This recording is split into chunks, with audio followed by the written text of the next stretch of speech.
Hi there, welcome back to my channel. ఈ వీడియోలో he will have gone, he would have gone, he should have gone, he must have gone, he could have gone. వీటిని అంటే ఈ స్ట్రక్చర్ని ఎలా use చేయాలో చూద్దాం. వీటి మధ్య చాలా తేడా ఉంది. ఆ తేడా ఏంటో కొన్ని ఎగ్జాంపుల్ ద్వారా చూద్దాం. Let's get started. Firstly he will have gone. he will have gone మనం ఎప్పుడు యూజ్ చేస్తామంటే ఫలానా తేదీకి లేకపోతే ఫలానా మంత్కి అతను వెళ్ళిపోయి ఉంటాడు ఫ్యూచర్లో అన్నమాట. అంతేకాకుండా ఈ పాటికి షో అనేది స్టార్ట్ అయి ఉంటుంది. The show will have started, the show start అయిపోయి ఉంటుంది అని చెప్తూ ఉంటాం. అలా చెప్పేటప్పుడు కూడా మనం the show will have started by now, ఇప్పటికే అయిపోయి ఉంటుంది, స్టార్ట్ అయిపోయి ఉంటుంది, ఇలా చెప్పేటప్పుడు యూస్ చేస్తాం. అలాగే అతను నెక్స్ట్ మంత్కి వెళ్ళిపోయి ఉంటాడు. He will have gone by next month, he will have gone by next month. So పలానా టైంకి వెళ్ళిపోయి ఉంటా అంటే పక్కాగా మనం ఫ్యూచర్ ప్లాన్ గురించి చెప్పేటప్పుడు విల్ హ్యావ్ గాన్ని ఉపయోగిస్తాం. అంటే విల్ హ్యావ్ ప్లస్ V3ని.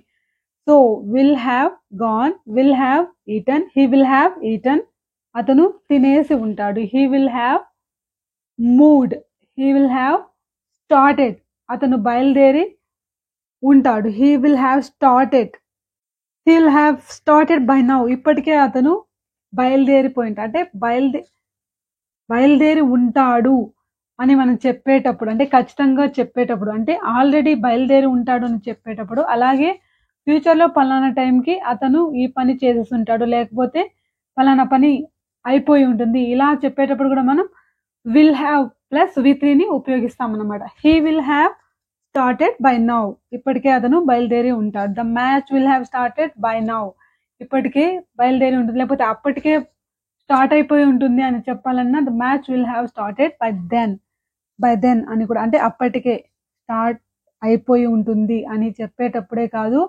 ఫ్యూచర్లో పలానా టైంకి ఇలా జరిగి ఉంటుంది అని చెప్పడానికి కూడా ఉపయోగించవచ్చు. He will have got home by then, అప్పటికే అతను ఇంటికి చేరిపోయి ఉంటాడు. He will have got home, will have తర్వాత V3ని ఉపయోగించాలి. ఇక్కడ గెట్, గాట్ అన్నైనా ఉపయోగించవచ్చు, లేకపోతే గాట్ని కూడా ఉపయోగించవచ్చు. విల్ హ్యావ్ గాట్ హోమ్ అంటే ఇంటికి చేరుకొని ఉంటాడు అని. So will have got home by then.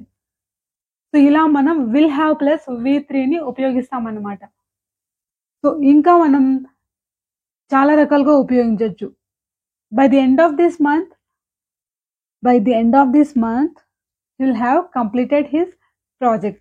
అతను ఈ నెలాఖరు కల్లా పని పూర్తి చేసేసి ఉంటాడు, ప్రాజెక్ట్ని పూర్తి చేసేసి ఉంటాడు అని చెప్పడానికి he'll have completed this project by the end of this month.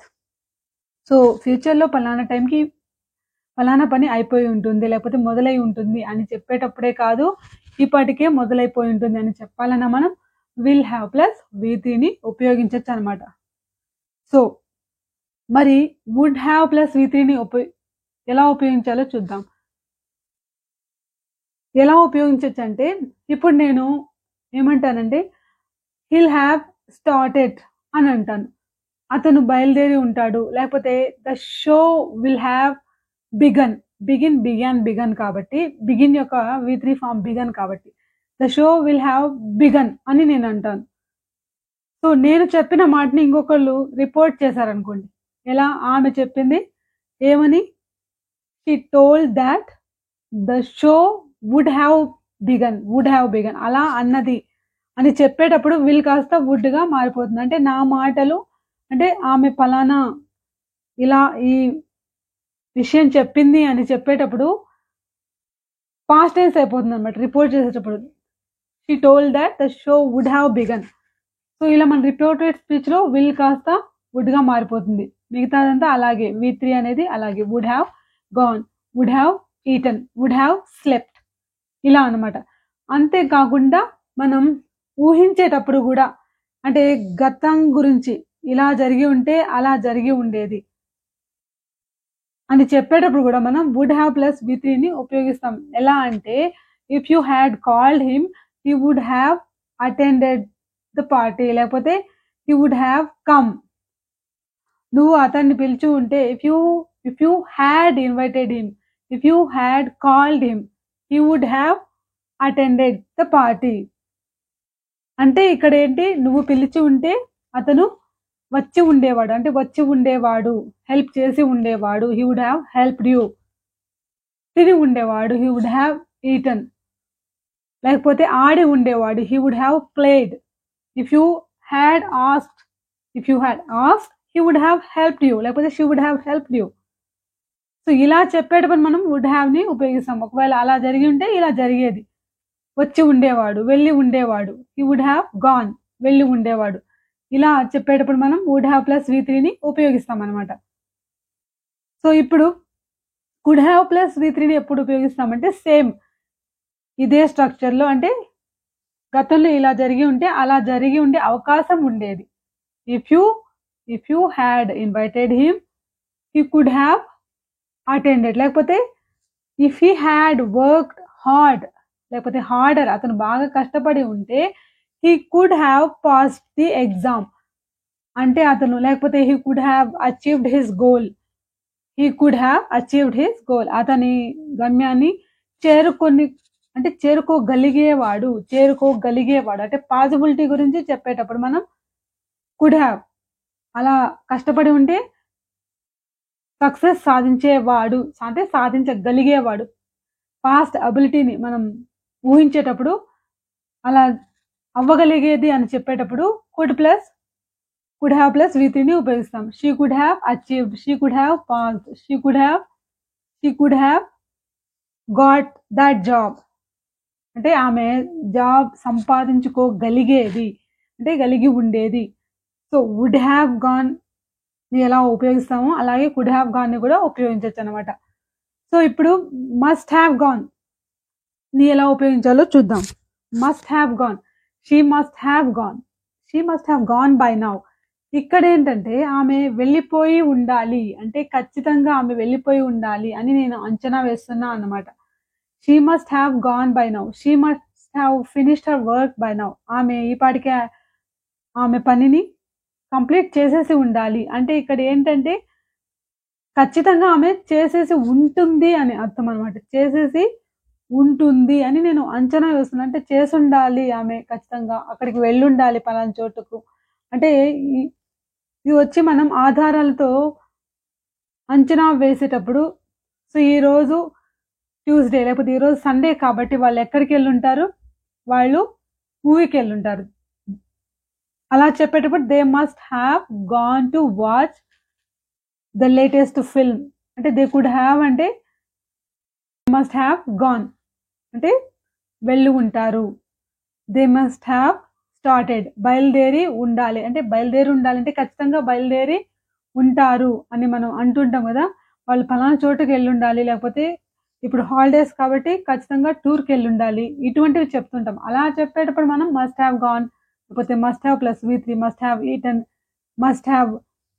Must have scolded, ఇలా మస్ట్ హ్యావ్ తర్వాత V3ని ఉపయోగించి చెప్తాం అనమాట. అంటే మనం జరిగిపోయింది అని ఖచ్చితంగా అంచనా, ఇలా జరిగింది అని అంచనా వేసేటప్పుడు యూజ్ చేస్తాం అనమాట. సో అలాగే షుడ్ హ్యావ్ గాన్ అంటే you should have gone there, you should have applied, you should have cooked, you should have read, you should have worked harder.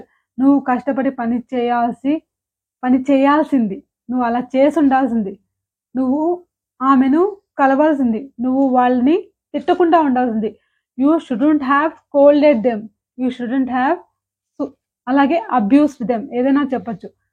అంటే అలా చేయకుండా ఉండాల్సింది అంటే యూ షుడెంట్ హ్యావ్, అలా చేసి ఉండాల్సిందంటే యూ షుడ్ హ్యావ్ డన్, లేకపోతే you should have gone there, you should have read that book, ఆ పుస్తకం చదివి ఉండాల్సింది.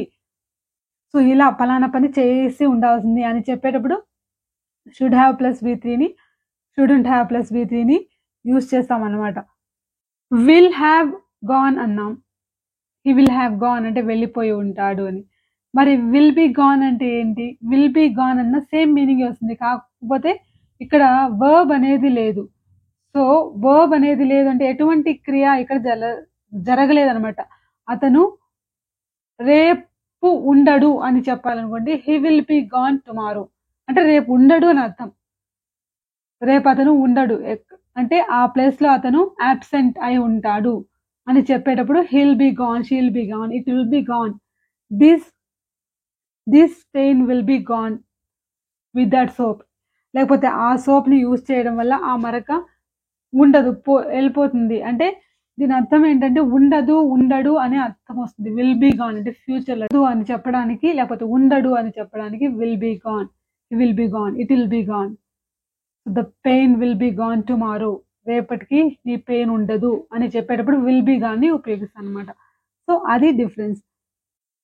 ఈ వీడియో నచ్చితే లైక్ చేయండి, షేర్ చేయండి, సబ్స్క్రైబ్ చేయండి. Thanks for watching.